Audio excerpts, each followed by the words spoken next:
if you listen right now, very closely, past you can barely hear it, the hum of the climate control. Yeah. There's this quiet, it's just so profound.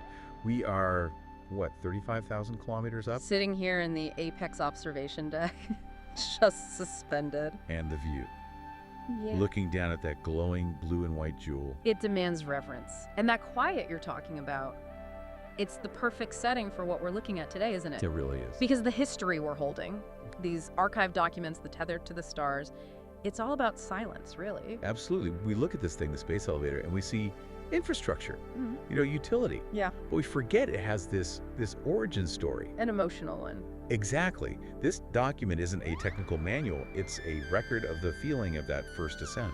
And that's our mission for this deep dive, to really analyze what the text calls the Great Quiet. The Great Quiet. To chart that whole journey psychologically and physically, the move from the heavy, chaotic Earth, the era of rockets, as they call it, Here, to the serene, weightless stars.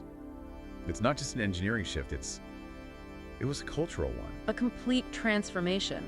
The source material draws that contrast so vividly right from the start. It does. It talks about the old age, the rocket era, Yeah. in terms of, well, violence. Fire and thunder, controlled explosions. Right, shattering the silence. And then it introduces the new era, this one. The Great Quiet. The moment humanity decided to stop, frantically leaping into the dark. And instead decided to build a bridge. A slow, patient, permanent bridge. And that decision, that shift from urgency to methodical patience, that's the absolute signature of the 22nd century. But the text gets into the context of that, the political and economic side. It wasn't just a feeling. Oh, absolutely not. It's easy for us to romanticize the patience, but you have to understand the unprecedented global cooperation it took. The document is clear on this. The project was only possible when nations finally agreed to commit resources on timelines that went way beyond election cycles. This wasn't a decade-long project. Not even close. It was built across 3 generations. Which is, that's the core insight, isn't it? That humanity had to reach a certain global maturity to fund something so vast, so long-term. Yeah. And to really get that, to appreciate the serenity of the climb itself, we have to start where they started. Right. Back on Earth, at point zero. Let's mentally go back down to the anchor. The document paints such a picture. A floating city-state. Deliberately isolated, way out in the equatorial waters of the Pacific. And that isolation was so important for both practical and, well, political reasons. The practical part is obvious, right? You anchor it far from continental landmasses to minimize any seismic interference. Of course, a structure this tall, Yeah. you can't have it shaking at the base. But the other reason, the geopolitical one, it also minimized local political instability. This base station had to be this island of pure engineering focus. Guaranteed by international treaty, a neutral zone. Exactly. And the text describes the feeling of being there, the environment. It's key to setting the stage for the journey. The sensory overload. Yes, on the lowest decks, the air is thick, heavy. You can feel the salt and humidity. It's the weight of the Earth's atmosphere, made tangible. The water is a deep, bruised blue. That's the phrase they use. Heaving with the planet's slow, slumbering power. But even with all that power in the ocean around it, the structure itself is Yeah. solid. It doesn't rock. It's too massive. And that's where the tech and the sensory experience just blend perfectly. The description of the stabilizing mechanisms. The hydrostatic engines. Huge. And they murmur deep underwater, so you don't actually hear them. You feel them. You feel them in your bones. The text says it's a sound like a giant's heartbeat, slow and reassuring. That deep thrum. Thrum. Rush. It's the opposite of a countdown. It is. It establishes the whole rhythm of this new age. Deep, reliable, patient. That sound is an anchor in every sense of the word. It tells you that this is built on reassurance, not urgency. If it had been loud or frantic, it would have just been another launch pad. But the engineers deliberately designed it for a feeling of complete, unshakable safety. And then you look up. From that white steel and glass, you look up, and there's the tether. From here, it's just this faint, almost invisible line, but from down there, It's the greatest paradox of the whole ascent. it looks so thin, impossibly thin. A ribbon of carbon nanotube composite. which we know is wider than a highway, but against 35,000 kilometers of sky. It looks like a spider silk. And that detail, that it's wider than a highway, is so vital. It's a reminder. It looks delicate, but the engineering is just immense. The tensile strength they needed, it had to be beyond anything they knew. To support its own weight, for tens of thousands of kilometers, plus the climbers, plus the payloads. And to withstand orbital debris, solar radiation. Exactly. The strength-to-mass ratio had to be revolutionary. Strong enough to hold, but light enough for the counterweight centrifugal force to keep it all taut. That perfect balance, the spider's silk paradox. No wonder the document calls it the masterpiece. You just trace its path with your eyes, Yeah. up past the seabirds, It pierces the clouds, the text says, like a needle through cotton. and then it just vanishes. The destination is completely invisible from the ground. It's just an abstraction of orbital mechanics. Which brings us back to the intent behind it all. Yes. The masterpiece built not with the frantic energy of war, Or the desperation of survival, right? But with slow, methodical patience. we talked about the political context, but the social side of that patience is just as profound. You mean for the people building it? Yes. The whole project required a different kind of motivation, not national competition, but shared long-term prosperity. The supply chains alone must have been a nightmare. Decades-long commitments for the composite materials. It required a level of global economic stability the rocket era could only dream of. And for the workers, it meant they were building something for a generation they might not live to see. An act of profound generational faith. It really was. The text frames it as a species finally growing up, They stopped asking, what can we get right now? and started asking, what structure must we leave behind?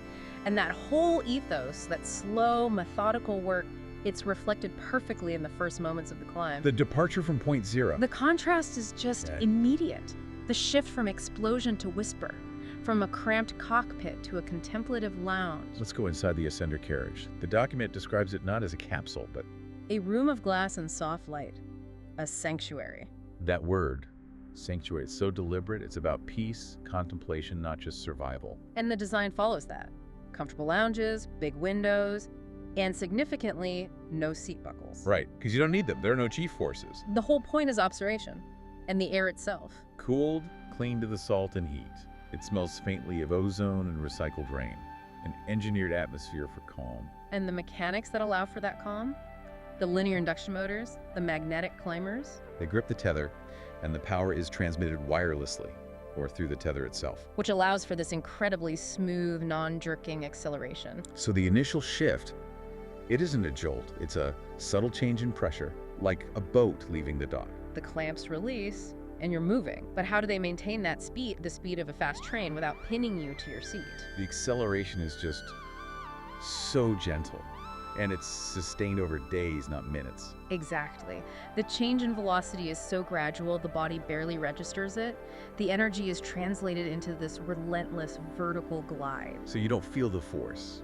You just see the effect. You see the world receding. The huge anchor station shrinks to a white snowflake on the dark blue water. The scale is gone almost instantly, replaced by abstraction.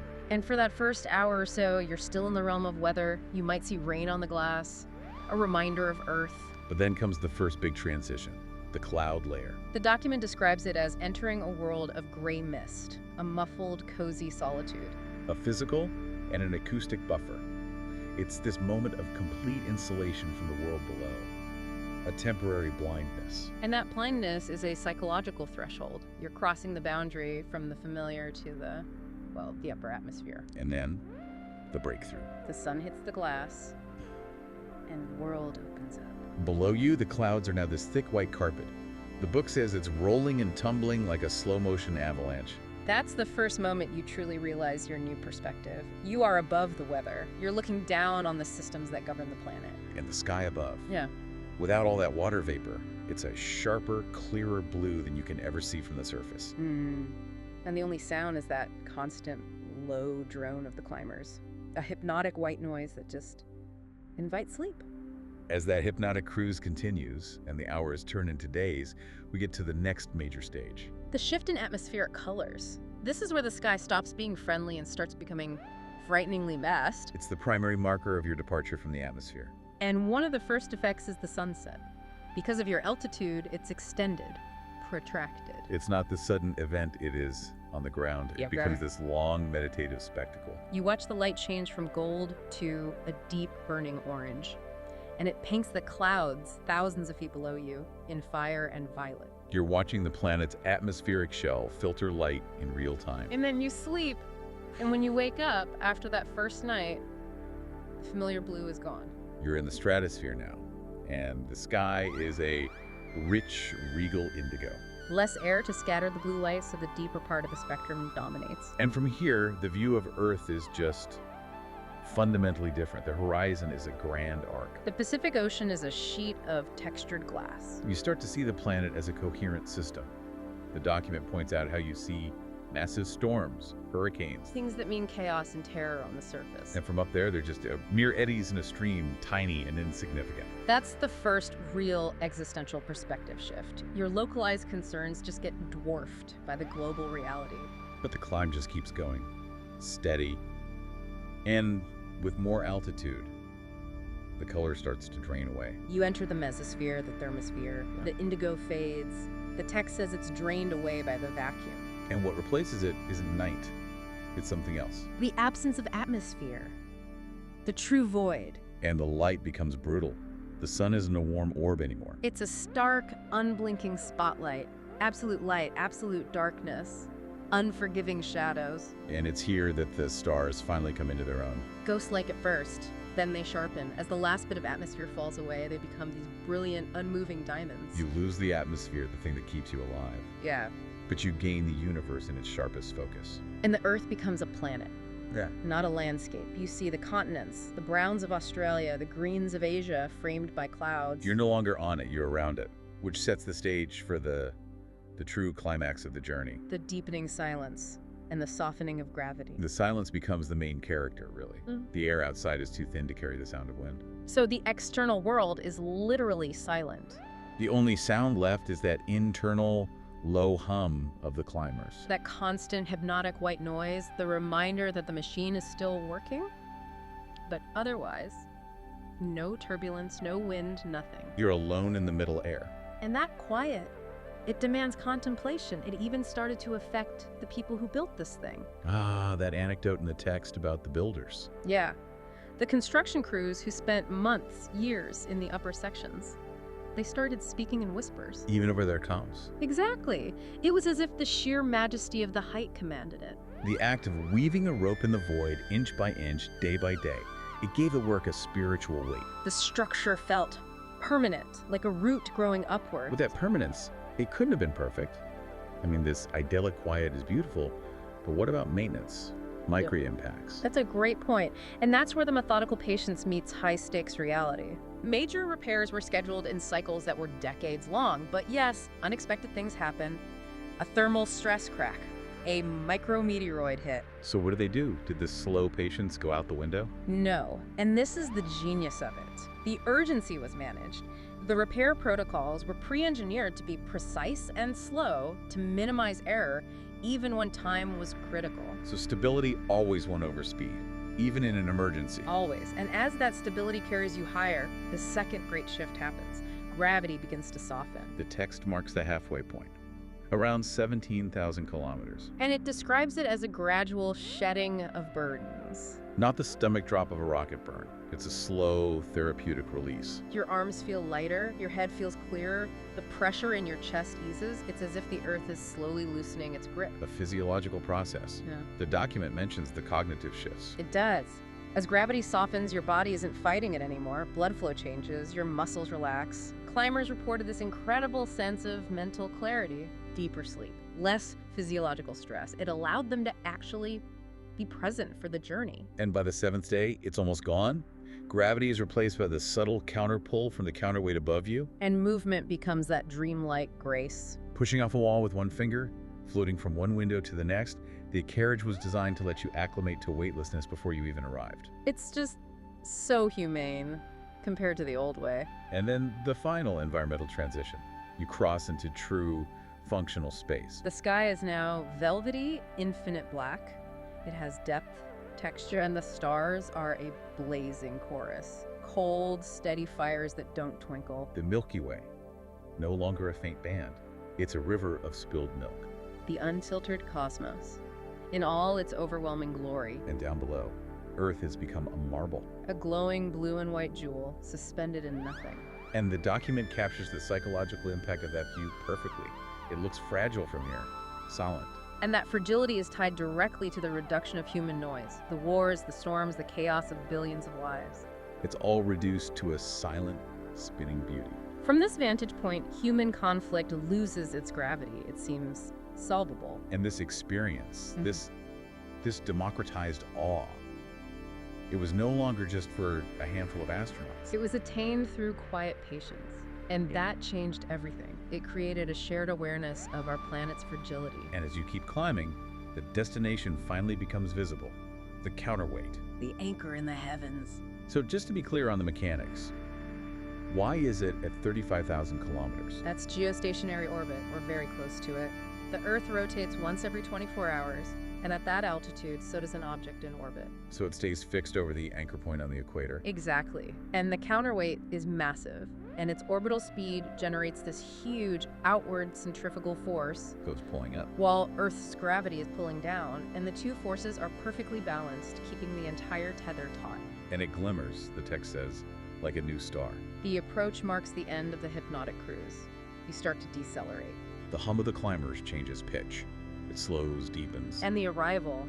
It's not a gentle docking. The magnetic locks engage with a deep, final thud. That thud is the final punctuation, the sound of stopping. You move from the vibration of the base to the hum of the ascent to this absolute stop. And you step out onto this deck, and you look down. Back the way you came. And the tether is now a thread of spun glass. Catching the sunlight, reaching down into the blue haze. It looks so fragile, but it's the strongest thing ever built. And up here, the silence is absolute. The silence of the vacuum, the silence of eternity. The climber is suspended, perfectly balanced between the gravity of home and the pull of the cosmos. It's a static equilibrium. The final scene the document paints is one of just ultimate peace. Standing here, watching the Earth rotate, seeing the shadow of night creep across the Pacific. A line of darkness extinguishing the blue, bringing sleep to the millions below. You're watching the world drift into slumber, knowing the journey took patience, not violence. The work is done. The ultimate sensation is, you're safe. Anchored to home, but free of its weight. And that new perspective, achieved through this non-violent, methodical engineering, that's the real achievement of the 22nd century. It's that profound shift. From the chaos of the rocket era to the purposeful quiet of the tether. True achievement doesn't always need thunder. Sometimes it just needs a sustained quiet and decades of planning. And that final image, watching the world sleep from here, it hammers home that the goal was never just getting to space. It was about getting a new, mature perspective on our home, a realization of our shared fragility. It makes you wonder, doesn't it? Given this incredible account of human patience on such a huge scale, a project that took 3 generations of quiet effort. What small, personal act of slow, methodical patience in your own life? Yeah. What could that lead to? What kind of permanent, awe-inspiring achievement? That is the quiet question, isn't it?